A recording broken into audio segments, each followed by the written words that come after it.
நான் ஒரு 30 ஆண்டுகளுக்கு முன்பாக ஒரு துணை கலெக்டராக என்னுடைய பதவியை தொடங்கிய காலத்தில் அங்கே சாதாரண கிராம எளிய மக்கள், உழைக்கக்கூடிய மக்கள் எல்லாம் ஐயா என்பார்கள். ஐயா என்றால் கூட சாரினுடைய தமிழ் பதமாக அதை நான் எடுத்துக்கொள்ளுவேன். அதை தாண்டி துறை என்பார்கள், எஜமான் என்பார்கள், சாமி என்பார்கள்.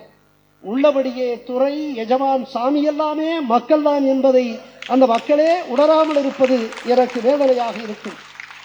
அன்பிற்குரியவர்களே, நான் எதற்கு இந்த நேர்மையில் இவ்வளவு தீவிரத்தன்மையோடு இயங்கி இருக்கிறேன் என்று சொன்னால், நம்முடைய நாட்டில் இருக்கக்கூடிய கோடான கோடி எளிய மக்களினுடைய மேம்பாடுதான் ஒரு ஜனநாயகத்தினுடைய சிறப்பு அம்சமாக அமையும்.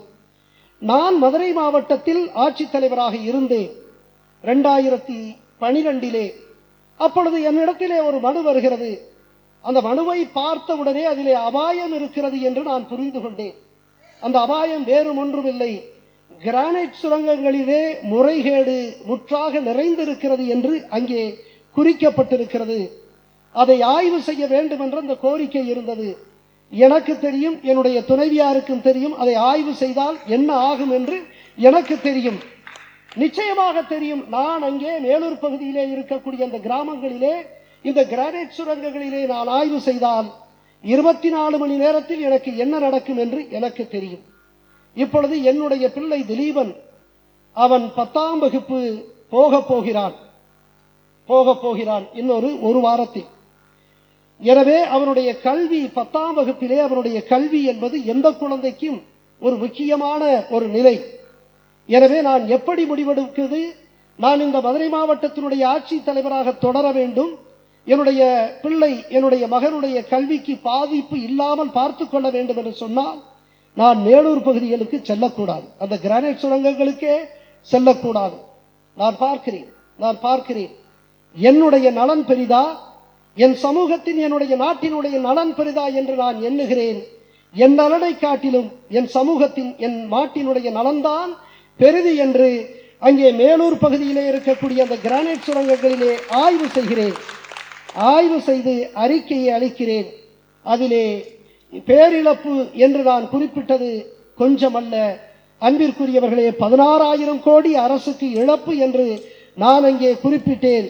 அறிக்கை அளித்து 24 மணி நேரத்தில் மதுரை மாவட்ட ஆட்சித்தலைவர் பதவியிலிருந்து என்னை தூக்கி எறிந்தார்கள். அது நடந்தது. எங்கே எறிந்தார்கள் தெரியுமா? இன்னொரு மாவட்டத்திற்கு கலெக்டராக என்னை பணி அமர்த்தல் செய்யவில்லை, ஒரு துறையினுடைய தலைவராக என்னை போடவில்லை. மாறாக என்ன செய்தார்கள் தெரியுமா? என்னை இந்த இடத்திலிருந்து ஒரு 100 மீட்டருக்கு அப்பாலே இருக்கக்கூடிய கோஆப்டெஸ் என்கின்ற ஒரு நிறுவனம், அது ஒரு கூட்டுறவு அமைப்பு. அது எப்படிப்பட்ட அமைப்பு தெரியுமா? 15 ஆண்டுகளாக நட்டத்தில் இயங்கக்கூடிய ஒரு நிறுவனம். ஏற்கனவே ஒரு 1200 1300 பேர் இருந்த அந்த இடத்திலே அது நட்டத்தில் இருந்த காரணத்தினால் ஒரு 600-700 பேரை வெளியே விஆர்எஸ்ஸில் அனுப்பக்கூடிய நிலையிலே இருக்கக்கூடிய ஒரு நிறுவனத்திற்கு என்னை போடுகிறார்கள். நான் இங்கே வந்து பார்த்தால் மோசமான நிலை. நான் அவர்களிடத்திலே கேட்டேன், நான் நெசவாளர்களை பார்க்க வேண்டும். இந்த நாட்டில் வெகு மக்களாக இருக்கக்கூடிய உழவர்கள், மிக முக்கிய தொழிலாக இருக்கக்கூடிய உழவுக்கு அடுத்து இருக்கக்கூடிய அந்த நெசவு தொழில், அந்த நெசவு தொழிலில் இருக்கக்கூடிய நெசவாளர்களை நான் பார்க்க வேண்டும் என்று சொன்னேன். என்னுடைய அலுவலர்கள் கூட்டிக் கொண்டு போனார்கள் விருதுநகர் மாவட்டத்திற்கு. அந்த விருதுநகர் மாவட்டத்திலே அருப்புக்கோட்டை என்கின்ற இடத்திலே நெசவாளருடைய குடியிருப்புக்கு செல்லுகிறேன். ஒரு சின்ன வீடு, அங்கே செல்லுகிறேன். சென்றவுடன் அங்கே இருக்கக்கூடிய அந்த நெசவாளியினுடைய பெயர் செல்வராஜ். ஒரு ஏழை நெசவாளி. பார்த்தாலே அந்த வறுமையும் வெறுமையும் அப்பட்டமாக அவருடைய முகத்தில் தெரிவதை என்னால் பார்க்க முடிகிறது. நான் அங்கே பார்த்து உள்ளே நுழைந்தவுடன் அவர் கேட்ட கேள்வி என்ன தெரியுமா? ஐயா, மோர் சாப்பிடுகிறீர்களா என்று கேட்டார். நாங்கள் 7-8 பேராக அதிகாரிகளோடு வந்திருக்கிறேன் என்று சொன்னார். எல்லோருக்கும் மோர் வைத்திருக்கிறேன் என்று சொன்னார். இந்த மண்ணினுடைய மகத்தான விருந்தோம்பல் பண்பை நான் எந்த வசதி பெற்றவர்களிடத்திலும் பார்த்ததில்லை. இந்த ஏழை நெசவாளி போன்றவர்களிடத்திலே தான் நான் பார்த்தேன்.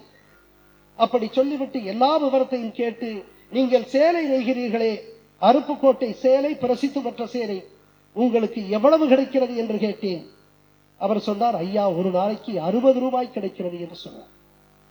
60 ரூபாயை வைத்துக் கொண்டு ஒரு நெசவாளி எப்படி தன் குடும்பத்தை ஓட்ட முடியும் என்று நான் நொந்து போனேன். பக்கத்திலே இருந்த அலுவலர்களை பார்த்து கேட்டேன்.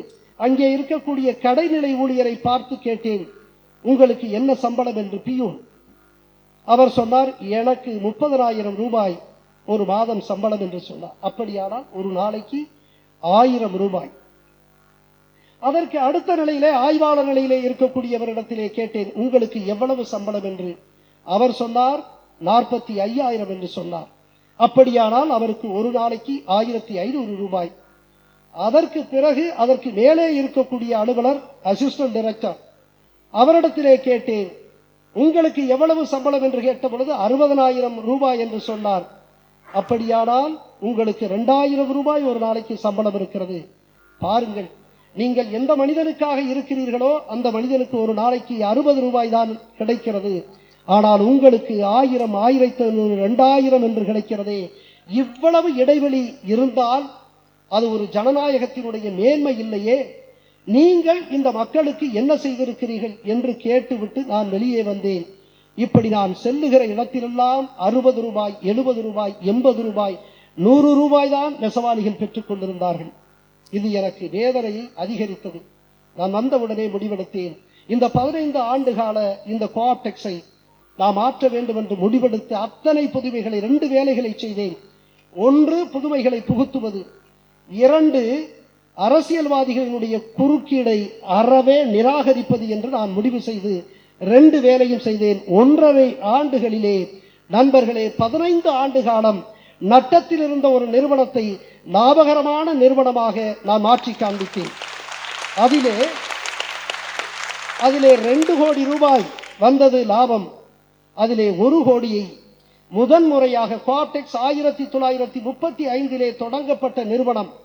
1935 தொடங்கப்பட்டு இதுகாரும் நெசவாளிகளுக்கு போனஸ் வழங்கவில்லை. நான் 1 கோடியை எந்த நெசவாளி கோஆப்டெக்ஸினுடைய அடித்தளமாக இருக்கிறானோ அவனுக்கு கொடுக்க நான் உத்தரவிட்டேன். எதற்காக சொல்லுகிறேன் என்று சொன்னால், நான் எடுத்த அந்த அரசியல்வாதிகளினுடைய அந்த இன்டர்ஃபியரன்ஸ் என்று சொல்லுகிறோமே, அவர்களுடைய அத்துமீறலை கோஆப்டெக்ஸிலே தடுத்து நிறுத்திய காரணத்தினால் நான் அங்கிருந்து மாற்றப்பட்டு 7 ஆண்டுகள் ஒரு அதிகாரம் இல்லாத பதவிக்கு நான் அங்கே நியமனம் செய்யப்பட்டேன். அதற்காக நான் வருந்தவில்லை. அன்பிற்குரியவர்களே, ஒரு IAS அதிகாரி அவர் நினைத்தால் ஒரு மகத்தான மாற்றத்தை தன்னுடைய துறையிலே உருவாக்கலாம். அந்த மாற்றம் எளிய மக்களினுடைய ஏற்றத்திற்கு உதவும் என்று நான் நம்புகிறேன். இன்றைக்கு கூட நம்முடைய நீதி அரசர் சந்துரு அவர்கள் பேசுகிற பொழுது சொன்னார்கள், 3 பேர் லயோலா கல்லூரி என்று சொன்னார்கள். 3 பேர் லயோலா கல்லூரி என்றால் மற்றவர்கள் எல்லாம் பிற கல்லூரி என்பது பொருளாகும். ஆனால் இன்னொன்றையும் சொன்னார், 3 பேர் இடதுசாரி என்று சொன்னார். இடதுசாரி என்றால் மீதி பேர் வலதுசாரி என்று ஆகிவிடும். நிச்சயமாக நாங்கள் சொல்லுகிறோம், ஜனநாயக சக்திகளுக்கு எதிராக இருக்கக்கூடிய பாசிச சக்திகளை எதிர்ப்பதற்கு எம்முடைய இளைஞர்களை நாங்கள் தயார் செய்வோம் என்பதுதான் உண்மை. எனவே அன்பிற்குரியவர்களே, ஒவ்வொரு மனிதனும் அரிஸ்டாட்டில் சொல்லியதை போல man is a social animal என்று சொல்லுகின்ற அந்த கருத்துக்கு உட்பட எந்த மனிதனும் தனி மனிதனாக வளருவது இல்லை. எனவே இங்கே நான் சொல்லுவேனே, நான் கொடுக்க விரும்புகிறேன் என்று நான் சிறு வயதிலிருந்தே பெற்றுக்கொண்டிருப்பவன். என்னுடைய பெற்றோர்களிடத்திலிருந்து நான் பெற்றுக்கொள்ளுகிறேன். அதை போல என்னுடைய ஆசிரியர்களிடந்து நான் பெற்றுக்கொள்ளுகிறேன். இதை போல ப்ரொஃபசர் ரியாஸ் இங்கே வந்திருக்கிறார். எங்களுக்கெல்லாம் ஒரு 35 ஆண்டுகளுக்கு முன்னால் IAS வழிகாட்டி மையத்தில் எங்களுக்கு கணிதம் எடுத்த ஒரு மாபெரும் பேராசிரியர். அவரை போன்றவர்களிடத்திலே நாங்கள் பெற்றுக்கொள்ளுகிறோம். அது மட்டுமா, நான் உணவு உண்ணுவதற்கு ஒரு உணவனிடத்திலிருந்து பெற்றுக்கொள்ளுகிறேன். நான் நல்ல ஆடையை உடுத்துவதற்கு ஒரு நெசவாளி இடத்திலிருந்து நான் பெற்றுக்கொள்ளுகிறேன். நான் ஒரு அழகான ஒரு செருப்பை போட வேண்டும் என்று சொன்னால் ஒரு செருப்பு தைக்கும் தொழிலாளி அவன் எனக்கு கொடுக்கிறான். நான் அழகாக என்னுடைய முடியை திருத்த வேண்டும் என்று சொன்னால் ஒரு முடிதிருத்தும் தொழிலாளி அவனுக்கு கொடுக்கிறான். நான் அழகாக தூய்மையாக ஆடைகளை உடுத்த வேண்டும் என்று சொன்னால் ஒரு சலவை தொழிலாளி எனக்கு கொடுக்கிறான். எனவே எல்லோரும் எனக்கு கொடுக்கிறார்கள். எனவே நான் திருப்பி கொடுக்க வேண்டும் என்பதற்காகத்தான் என்னுடைய அதிகாரத்தை இந்த எளிய மக்களுக்காக தீவிரமாக நான் அங்கே திருப்பி அளித்தேன். அதைத்தான் நம்முடைய அன்பிற்குரிய பேராசிரியர் முனைவர் மாசிலாமணி இந்த சமூகத்திற்கு கொடுக்க வேண்டும் என்று நினைத்திருக்கிறார். அவர் ஒரு விஞ்ஞானி. உண்மையிலேயே ஐன்ஸ்டீன் சொல்லுவார், நான் இந்த சமூகத்திற்கு கொடுக்க வேண்டும் என்று சொல்லுவார். 100 times a day I remind myself my inner and outer life depends on the labor of the people who are living and dead, and therefore I need to extend myself in the same manner and measure as I have received and I have been receiving என்று சொல்லுவார். இந்த சமூகம் எனக்கு கொடுத்திருக்கிறது என்பதை நான் 100 முறை நினைக்கிறேன். எனவே எந்த சமூகம் எனக்கு கொடுத்திருக்கிறதோ அந்த சமூகத்திற்கு நான் திருப்பி கொடுக்க வேண்டும் என்று ஐன்ஸ்டீன் சொல்லுகிறார். அதைத்தான் அந்த விஞ்ஞானி சொல்லுவதைத்தான் இந்த விஞ்ஞானியும் இன்றைக்கு செய்து காட்டியிருக்கிறார். எனவே நிச்சயமாக நான் உளமாற உங்களை வாழ்த்துகிறேன். நிச்சயமாக நான் மீண்டும் மீண்டும் சொல்லுகிறேன், இந்த ஜனநாயகத்தினுடைய தூண்களாக, ஜனநாயகத்தினுடைய தளங்களாக இருக்கக்கூடிய அது நீதித்துறையாக இருந்தாலும், நிர்வாகத்துறையாக இருந்தாலும், சட்டமன்றம், நாடாளுமன்றமாக, ஊடகமாக, இலக்கியமாக இருந்தாலும் நாமெல்லாம் மிகச்சிறந்த பங்களிப்பை செய்ய வேண்டும். அப்படி பங்களிப்பை செய்கிற பொழுதுதான் உண்மையான ஜனநாயகம் மிளிரும். ஆபிரகாம் லிங்கன் 1863 நவம்பர் 19 அங்கே பென்சில்வேனியாவிலே இருக்கக்கூடிய கெட்டிஸ்பர்க்கிலே அவர் சொல்லுவாரே, the government of the people, by the people, for the people என்று சொல்லுவாரே, that government will not perish from the earth என்று சொல்லக்கூடிய அந்த உயர்ந்த வாசகத்தை நாம் உண்மையிலேயே அது அர்த்தமுள்ள பொருளுள்ள வாசகமாக, அது மக்களுக்கான, மக்களால் மக்களினுடைய அரசாக மாற வேண்டும் என்று சொன்னால் மகத்தான விழிப்புணர்வை நாம் ஏற்படுத்த வேண்டும். அத்தகைய விழிப்புணர்வு ஏற்படுத்தக்கூடிய நிகழ்வாக இந்த நிகழ்வு இருக்கிறது. நன்றி கூறுகிறேன். இந்த விருதை இந்த நாட்டினுடைய கோடான ஏழை எளிய விவசாயிகள், நெசவாளர்கள், ஒடுக்கப்பட்ட உழைக்கக்கூடிய தோழர்கள், கடலோடி மக்கள், அவர்களுக்கு அர்ப்பணிக்கிறேன். அவர் கொடுத்திருக்கக்கூடிய 50,000 ரூபாயை நான் நாமக்கல்லில் தொடங்கி 2009 தொடங்கி இருக்கக்கூடிய ஆதரவற்ற இல்லத்தினுடைய 25 பிள்ளைகளை நான் படிக்க வைத்துக் கொண்டிருக்கிறேன். அந்த பிள்ளைகளுக்கு அர்ப்பணிக்கிறேன். நன்றி, வணக்கம்.